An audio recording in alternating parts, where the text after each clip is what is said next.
Leave now. That is a warning from the State Department to any American citizens inside Iran right now as the regime faces its most serious anti-government protests in years. President Trump ratcheting up the pressure on Iran, saying he's putting a 25% tariff on any country that does business there, quote, effective immediately. The violence inside Iran is growing worse amid a brutal crackdown, with one human rights group confirming the deaths of more than 500 protesters. It is an incredible black box, and to think that such a black box could exist in a world of social media like this. But Joumanna Karacha is out front, and I want to warn our viewers that some of what you're about to see in her report may be disturbing.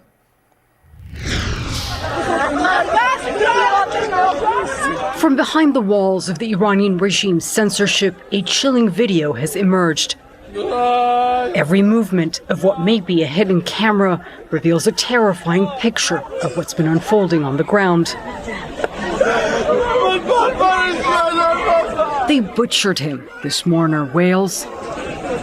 Families gathered at this medical center outside Tehran, searching for loved ones. Lines of lifeless bodies are stored in a warehouse turned morgue. Inside the center, distraught family members stand anxiously in front of a screen that flashes photos of the dead. From that same location, state media had its own pictures and narrative, reporting the majority of the bodies are those of, quote, ordinary citizens. They blame their deaths, like the protests, on foreign-backed terrorists carrying out what they say are indiscriminate killings. These pictures the regime decided to air, perhaps a warning to those who dare take to the streets. It's almost impossible for us to get real-time updates from Iran. The regime's shut down communications across the country on Thursday, just as nationwide protests against the clerical establishment drew larger crowds to the streets of every province. It's a tactic out of its playbook on crushing dissent, cover it's used in the past to unleash bloody force. The little testimony and images that have been trickling out. Only a small window into what a ruthless regime doesn't want the world to see.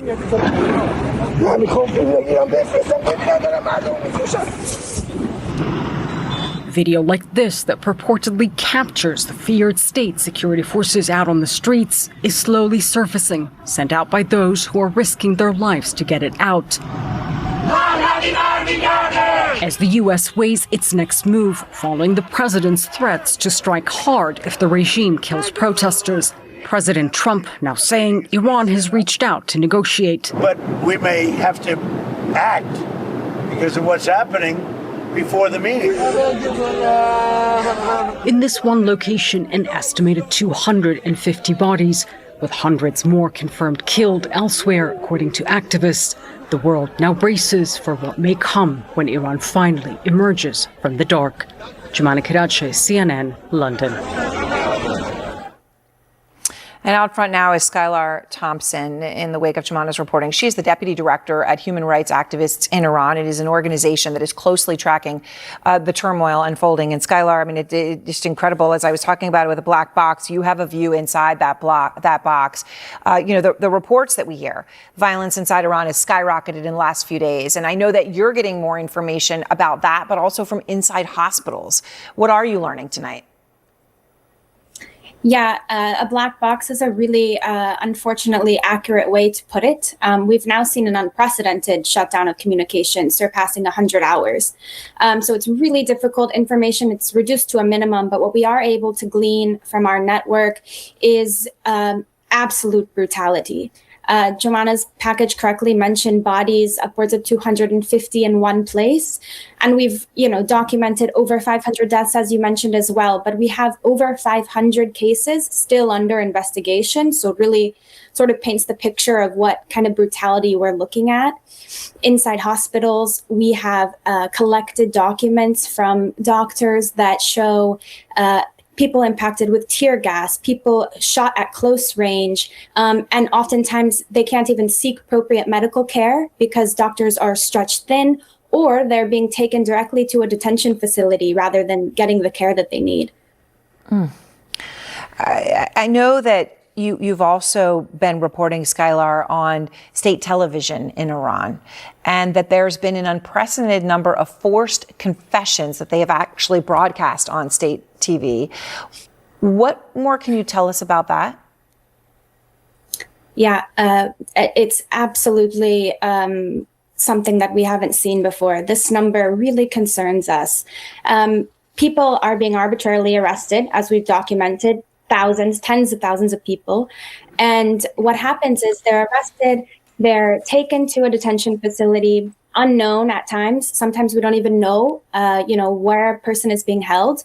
And then suddenly they appear on state television confessing to, being parts of rioters, terrorists, being associated or influenced by foreign elements. And what's so concerning is these confessions happen under torture, psychological or physical sometimes, and then they carry the death penalty, the charges that they're admitting to under coercion.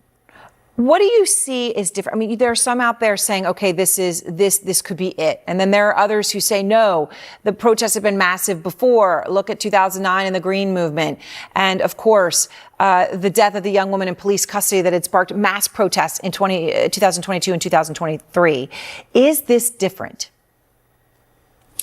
Yeah, I mean, the first thing I would say is that we owe it to Iranians to believe in them, right? They are risking their lives coming to the streets. They risk their lives to send us information. So it's really important that we believe in them and everything that they're saying. We have seen protests in every province across the country, in hundreds of cities.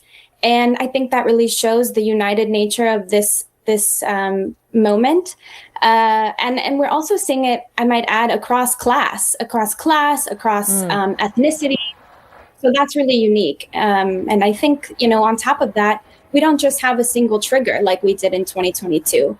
People are out on the streets because they simply can't live a good life. They can't buy oil. They can't buy rice.